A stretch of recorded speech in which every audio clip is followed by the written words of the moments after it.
जी महाराज, ऋषियों और संतों की दीर्घकालीन अविच्छिन्न परंपरा की एक अद्भुत आधुनिकतम कड़ी के रूप में परिगणित हैं।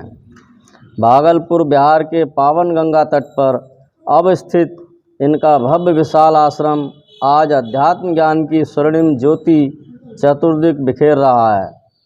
इस जगतीतल पर आपका अवतरण विक्रमी संवत 1942 के बैसाख शुक्ल पक्ष की चतुर्दशी तिथि तदनुसार 28 अप्रैल सन 1885 ईस्वी मंगलवार को बिहार राज्य अंतर्गत मधेपुरा जिले के उदय किशनगंज थाने के खोखसी श्याम मझुआ नामक ग्राम में अपने माता मह अर्थात नाना के यहाँ हुआ।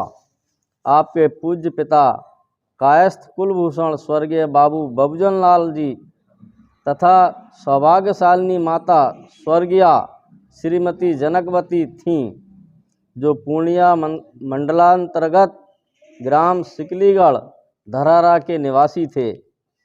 कहावत है, होनहार बिरवान के होत चीकने पात। आप में जन्मजात योगी के चिन्ह विद्यमान थे।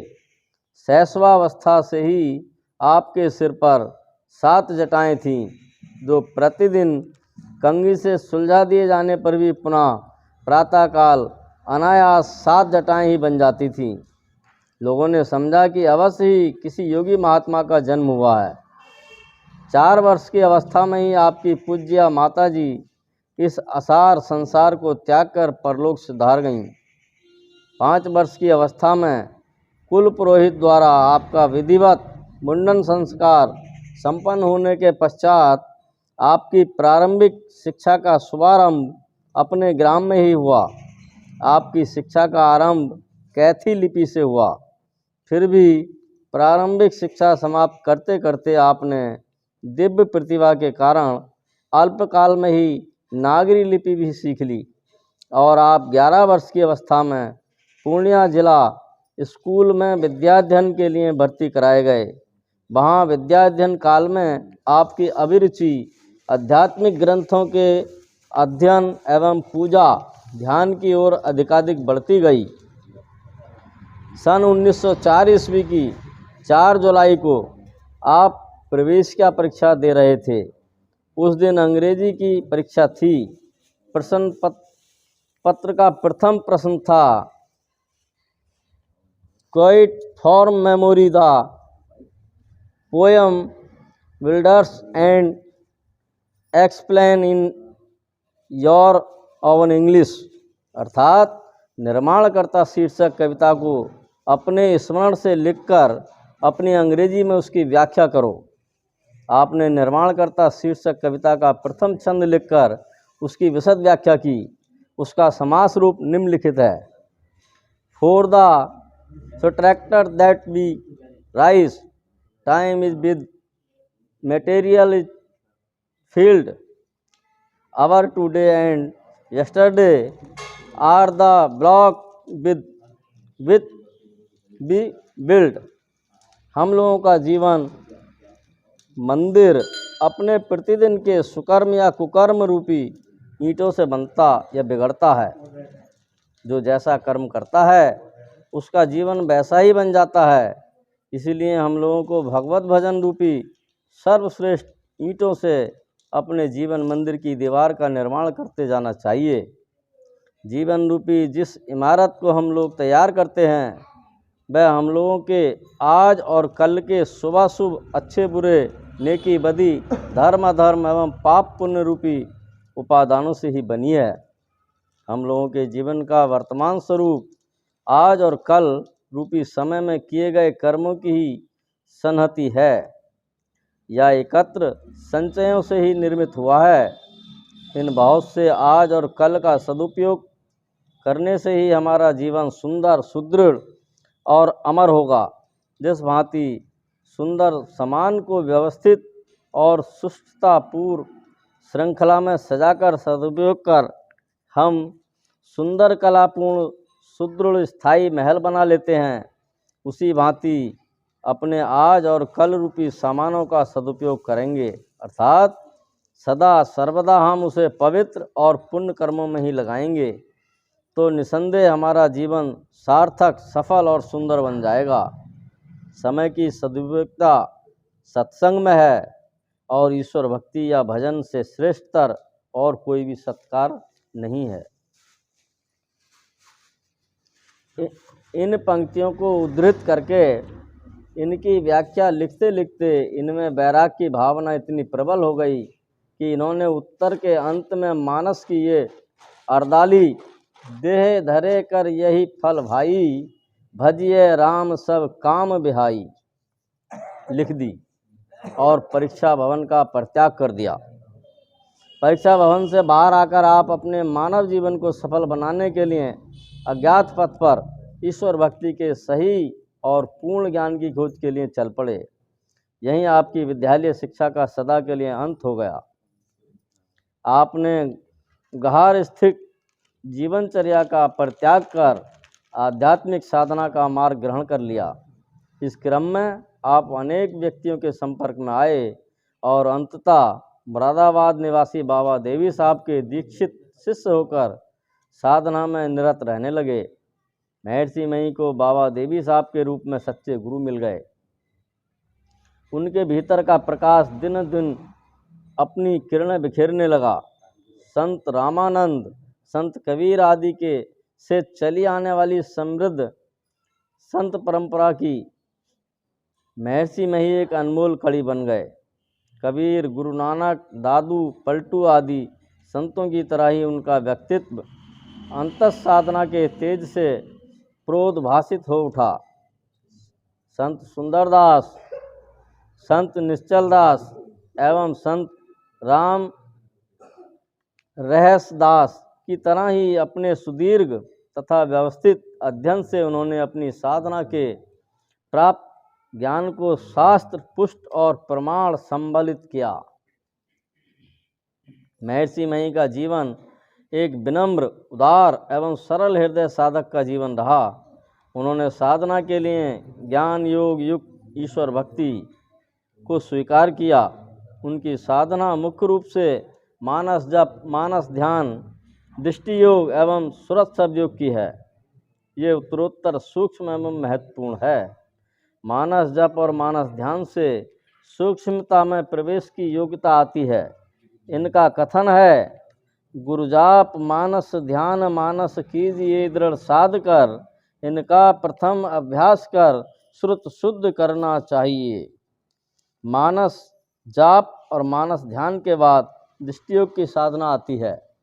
आपने सत्संग योग नाम की पुस्तक में महर्षि मही के ने दृष्टि योग के संदर्भ में लिखा है,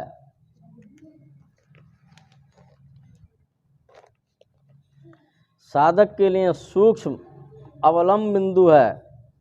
बिंदु को सर्वेश्वर का अणु से अणु रूप कहते हैं।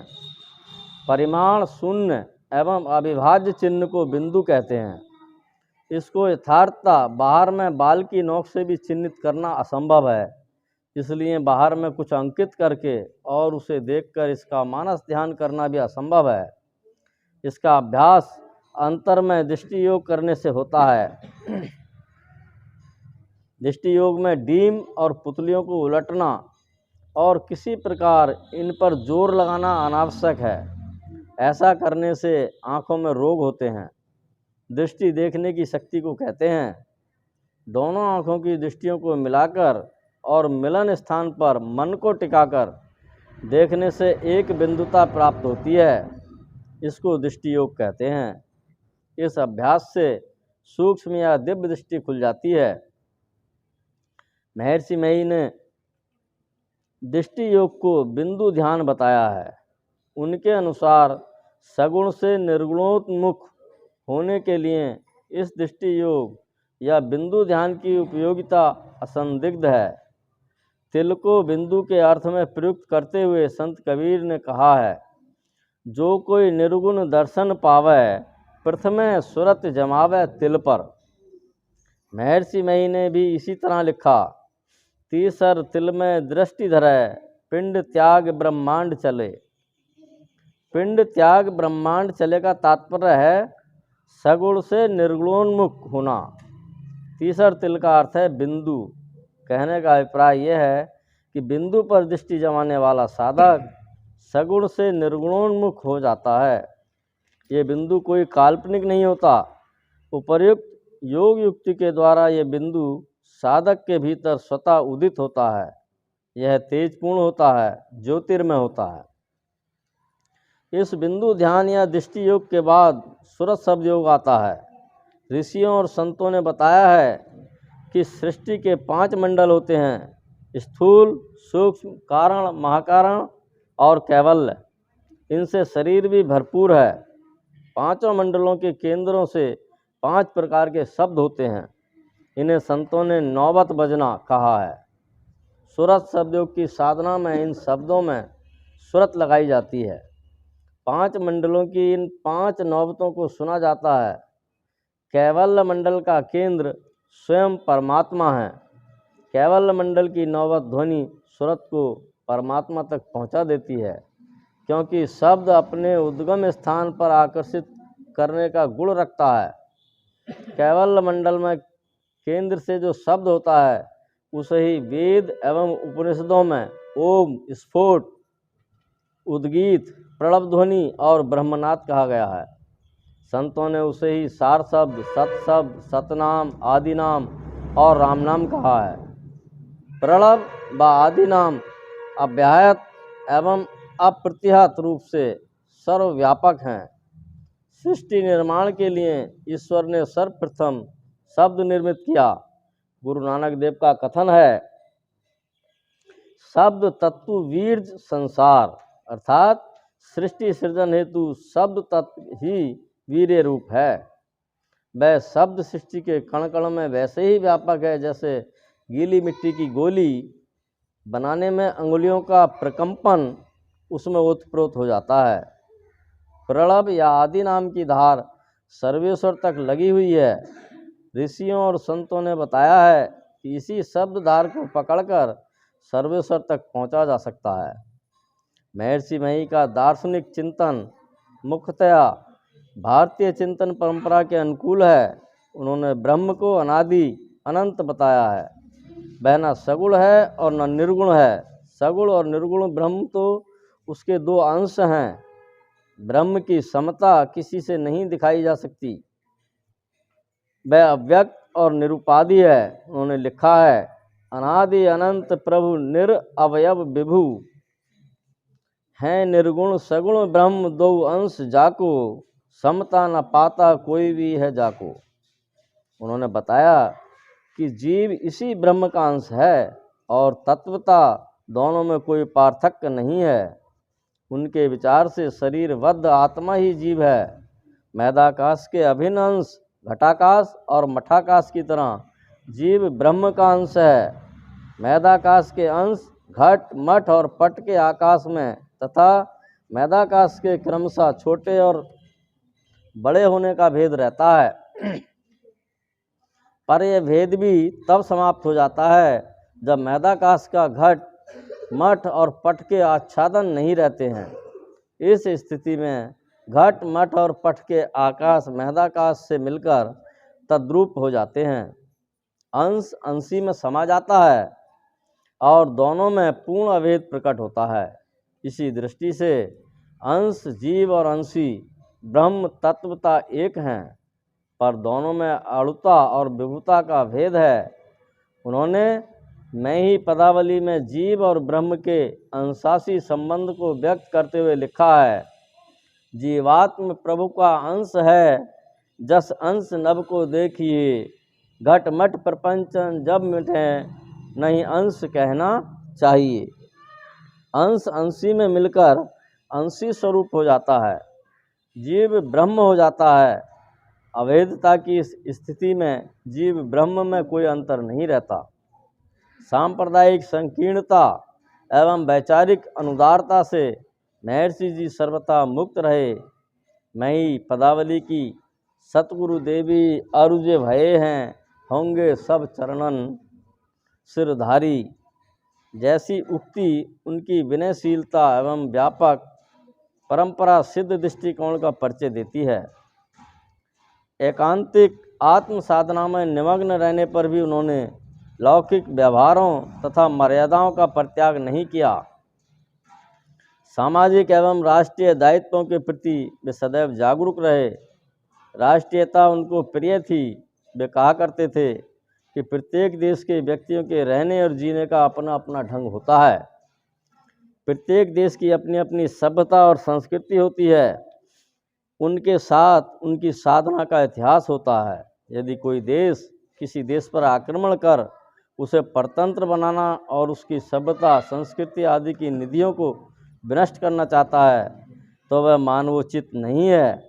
इस स्थिति में वे दुश्मन से लोहा लेने के लिए कहते थे। वे बताते थे कि ऐसी स्थिति में हुई हिंसा अनिवार्य हिंसा है, जैसे कृषकों के लिए कृषि कर्म की हिंसा। सन 1962 ईस्वी में जब भारत की सीमा पर चीनियों ने आक्रमण किया तो उन्होंने कहा था, आज या कल कभी न कभी इस शरीर का नाश हो जाना ध्रुव निश्चित है, किंतु लोक कल्याणकारी कार्य में शरीर का बलि हो जाना अति श्रेयकर है। मैं बूढ़ा हो गया हूँ, हाथ पैर कांपते हैं, फिर भी देश रक्षा के निमित्त सरकार मुझे युद्ध में जाने के लिए कहे तो मैं शहर से जाने के लिए तैयार हूँ। देश रक्षार्थ युद्ध के लिए अपने देश के किसी भी व्यक्ति को मुंह नहीं मोड़ना चाहिए। देशवासियों को तन, मन और धन से सर्वदा सरकार की सहायता के लिए तत्पर, सावधान और क्रियाशील रहना चाहिए, जिससे देश का ये संकट टल जाए। महर्षि मई एक महान संगठनकर्ता थे। उनकी वाणी मधुर और अहंकार रहित थी। वे बड़ी सरल भाषा में धर्म की बातें समन्वयात्मक ढंग से जनता के सामने रखते थे। वे अपने विरोधी को भी दया की दृष्टि से देखते थे और किसी के द्वारा कुछ कठोर शब्द सुनाए जाने पर भी क्रोधित नहीं होते थे। वे किसी के ऐबों और दोषों पर हंसते नहीं थे और अभावग्रस्तों का उपहास नहीं करते थे। वे उनके लिए सहानुभूति व्यक्त करते थे। दोष और अभावों में मुक्ति पाने का वे उन्हें रास्ता बताते थे। वे दुखियों को दुख में सांत्वना देते थे। इनसे तो लोग इनकी ओर खिंचते ही थे, पर सबसे बड़ी बात ये थी कि उनमें साधना जन्य एक ऐसी चुंबकीय शक्ति थी जिससे उनके मत को नहीं समझने वाले भी इनकी ओर बरबस आकर्षित हो जाते थे। ऐसे लोग इनके मत को जानने की जिज्ञासा से इनके निकट आने लगते थे। महर्षि मई से उनका संपर्क स्थापित होने लगता था। फिर बड़े प्रेम भाव के साथ मीठी और सीधी सादी भाषा में सद्ग्रंथों की उक्तियों तथा दैनिक जीवन के अनेक सुगम उदाहरणों द्वारा वे उन्हें अपना मत समझा ही देते थे। उनके मत का महत्व मानकर लोग उनका शिष्यत्व ग्रहण कर लेते थे। वे जहाँ कहीं रहते थे, नित्य नियमित रूप से प्रातः, मध्याह्न और संध्या काल एकांत स्थान में ध्यानाभ्यास करते थे। महर्षि मई को साहित्य से अनुराग था। वे भारतीय हिंदी भाषा की उन्नति के आकांक्षी थे। उन्हें सन 1952 ईस्वी में पूर्णिया जिला हिंदी साहित्य सम्मेलन के 14वें अधिवेशन का सभापति बनाया गया। वह अधिवेशन पूर्णिया जिला अंतर्गत उच्च माध्यमिक विद्यालय बनमनखी में हुआ था। उसमें सभापति पद से बोलते हुए उन्होंने कहा था, साहित्य से सदा लाभ होता आया है और सदा लाभ होता रहेगा। साहित्यहीन देश और समाज में हानि ही हानि और हीनता ही हीनता देखने को मिलती है। जिस भाषा का साहित्य भंडार आध्यात्मिक और अधिभौतिक दोनों पक्षों के विषयों की पुस्तकों से भरा हुआ है, उस भाषा के साहित्य से सर्वसाधारण का परम हित होगा। हमारे साहित्य से भी विद्वान सज्जन अपनी भाषा के साहित्य भंडार को ऐसा ही बनाने का प्रयत्न करें। जनता इसमें सहायता पहुंचाए और अपनी सरकार भी इसमें सब प्रकार से बल देने की विशेष कृपा करे। उस अधिवेशन में उन्होंने युक्तिपूर्ण ढंग से बताया था कि मुसलमानों ने हिंदू या हिंदुस्तान और हिंदी शब्दों का प्रचार किया है। उनके राजत्व काल से हमारे लिए हिंदू शब्द का अधिक प्रचलन हुआ है। उसके पूर्व हमारे पूर्वज अपने को हिंदू और देश को हिंद या हिंदुस्तान नहीं कहा करते थे। फारसी भाषा में हिंदू का अर्थ काला, गुलाम, चोर आदि होता है।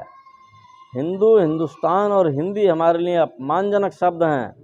इसलिए उन्होंने कहा था, जब तक मैं अपने विद्वानों और शासन सूत्र संचालकों द्वारा शोभनीय शब्दों को स्थिर किया हुआ नहीं पाऊंगा, तब तक मैं अपने देश को भारत, अपने को भारतीय और अपनी भाषा को भारतीय कहता रहूँगा। अतएव मैं इस साहित्य सम्मेलन को भारतीय साहित्य सम्मेलन कहता हूँ। मैं भारतीय भाषा, जिसको अनेक लोग अभी हिंदी भाषा कहते हैं, के साहित्य की पूर्ण उन्नति चाहता हूँ। ऊपर्युक्त बातों से महर्षि मही का साहित्य अनुराग प्रकट होता है। उन्होंने संत मत सिद्धांत एवं गुरु कीर्तन, रामचरितमानस सार सटीक, विनय पत्रिका सार सटीक, भावार्थ सहित घट रामायण के मुख्य और परम उपयोगी विषय की पदावली, सत्संग योग, महर्षि मही पदावली, महर्षि मही वचनामृत, सत्संग सुधा प्रथम भाग, श्री गीता योग प्रकाश, वेद दर्शन योग, सत्संग सुधा द्वितीय भाग, संतवाणी सटीक, ईश्वर का स्वरूप और उसकी प्राप्ति, ज्ञान योग युक्त ईश्वर भक्ति और मोक्ष दर्शन, इन 14 पुस्तकों की रचना की है। महर्षि जी की 14 रचनाओं में इनके द्वारा संपादित और लिखित सत्संग योग चारों भाग का सर्वाधिक महत्वपूर्ण स्थान है। इसमें ऋषियों, संतों, भगवंत, महात्माओं और आध्यात्मिक विद्वानों के वचनों का संकलन करके अध्यात्म ज्ञान का सार समाविष्ट कर दिया गया है। इस अद्भुत ग्रंथ के अंतिम भाग में सूत्र रूप में लिखे गए महर्षि जी के जिन उच्चतम दार्शनिक विचारों का संकलन है, उन्हें पढ़ें और समझें। बिना यदि कहा जाए कि कोई भी व्यक्ति वास्तविक वेदांत ज्ञान से अपरिचित ही रह जाएगा, तो इसमें कुछ भी अतियुक्ति नहीं होगी। इनके पदावली के पद अपनी मिठासपूर्ण गेयता के लिए जन जन में प्रसिद्ध हैं, जिनमें इन्होंने अपनी साधनात्मक अनुभूतियों को बड़ी ही सरलता और कुशलता से अभिव्यंजित किया है।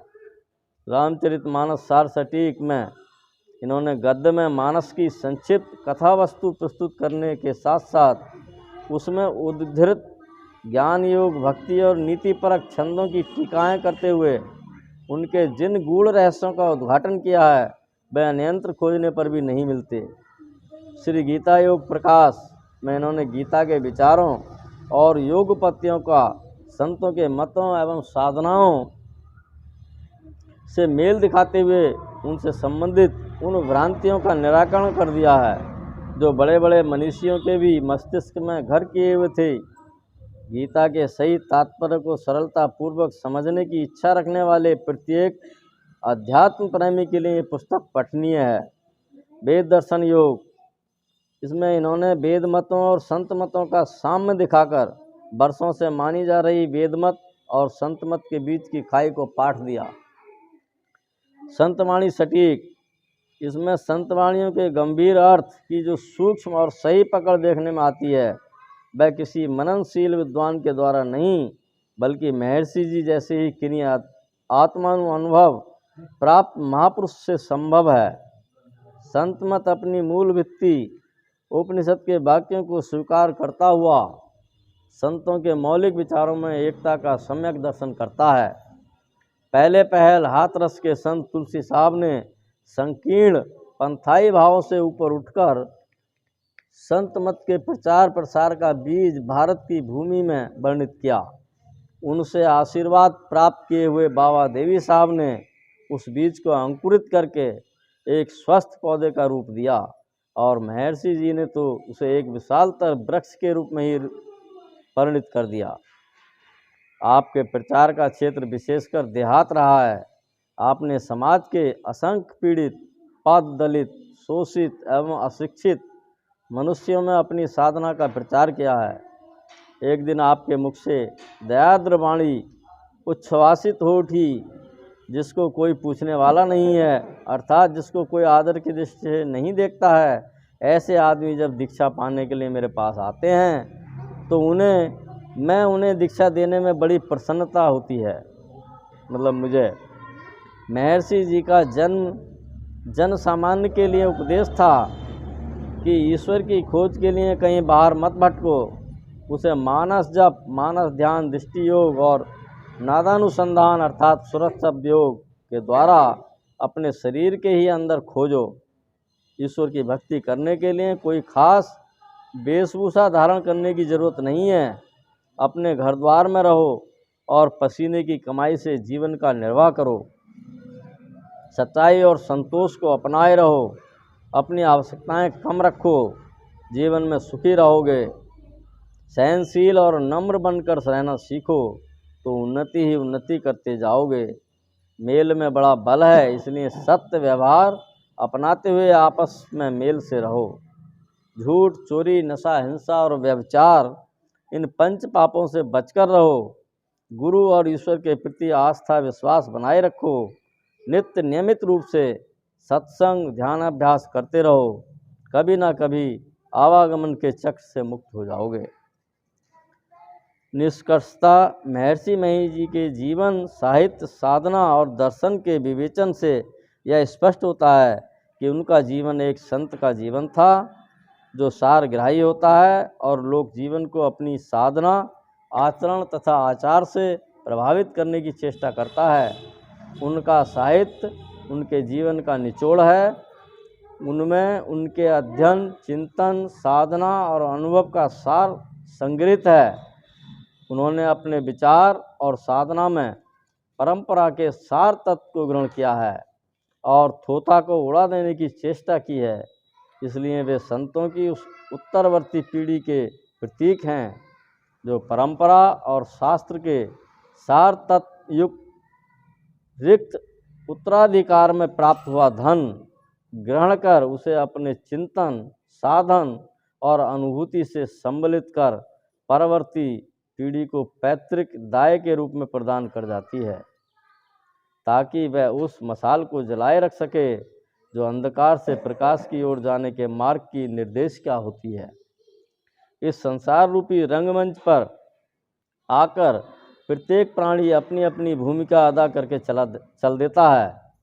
ईसा की 20वीं शताब्दी के 3/4 से कुछ अधिक काल तक अपने ज्ञानालोक से समस्त जगत को आलोकित करते हुए अध्यात्म गगन के ये महान सूर्य 8 जून सन 1986 ईस्वी रविवार को अपने जीवन के 101 वर्ष पूरे करके हमारी आंखों से ओझल हो गए। लेकिन उनका यह आश्वासन भी याद है कि मैं एकदम मोक्ष नहीं चाहता, तुम लोगों के उद्धार के लिए मैं पुनः आऊँगा। जय गुरु महाराज। श्री सद्गुरु महाराज की जय।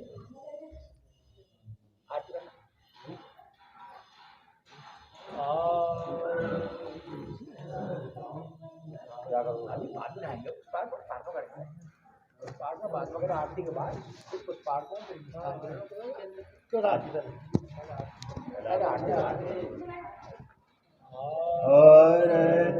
संग सदै गुरु के कीजे अंतर जोत होत लख लीजे।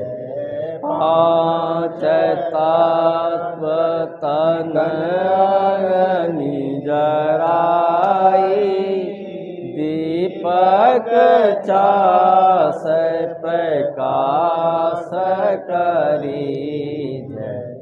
गगन थाल रवि शशि फल फूला, मूल कपूर कलश धर दीजय।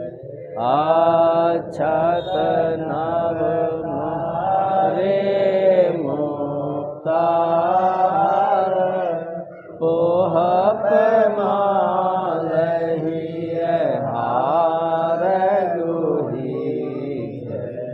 श्वेत पान मिष्ठान मिठाई, चंदन धूप दीप सब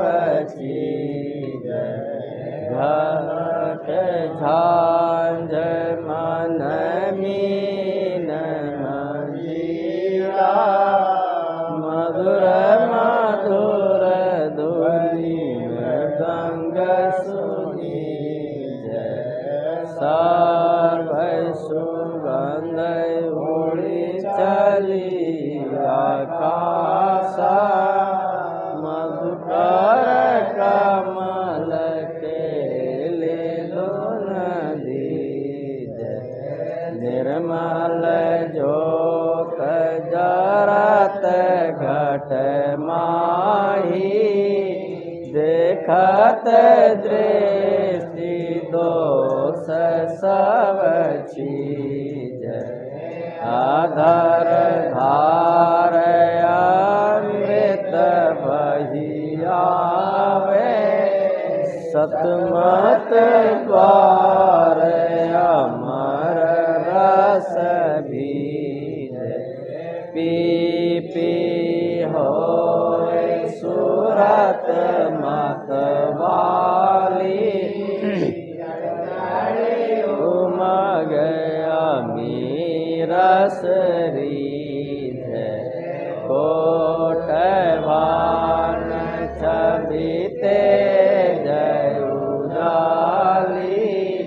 नलख पार लखी लाग लगी छिन छिन सुरत अदर पर राखे गुरुवर साध अगम रस बीज संपत कड़क कड़क गुरु धामा रटिया लल तुलसी धन की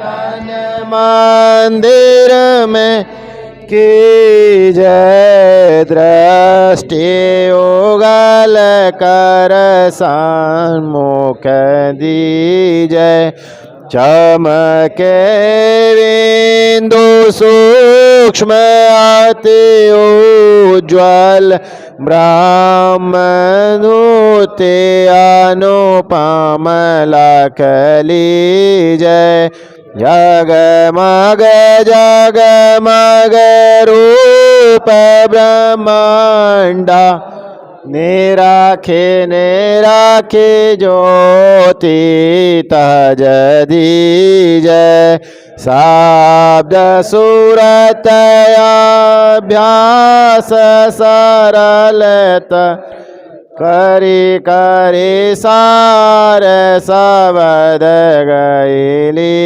जय ऐसी जुगति गण त्यागी भाव ब्रह्म भेद सकल मल जय भव खंडन आरती निर्मल करी मैं ही अमृत रस पीजय आरती तन मंदिर में कीजय दृष्टि उगल कर सन्मुख दीजय।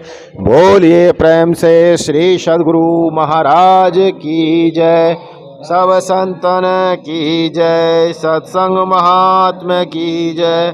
वैदिक धर्म की जय। जय गुरु महाराज, जय गुरु महाराज, जय गुरु महाराज।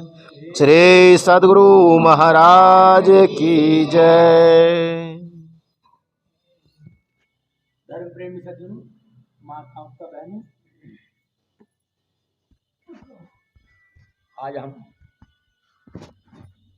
आज हम गुरु महाराज का 139वां जन्मदिन मना रहे हैं।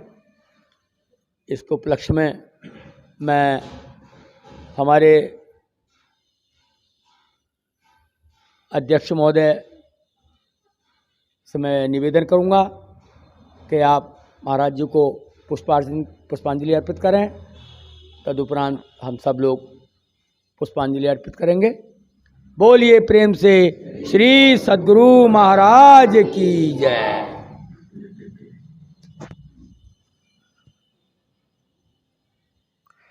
ये जो कार्यक्रम है हमारे परम सदगुरु महर्षि मही परमहंस जी महाराज की 139वीं जयंती समारोह के रूप में मनाया जा रहा है।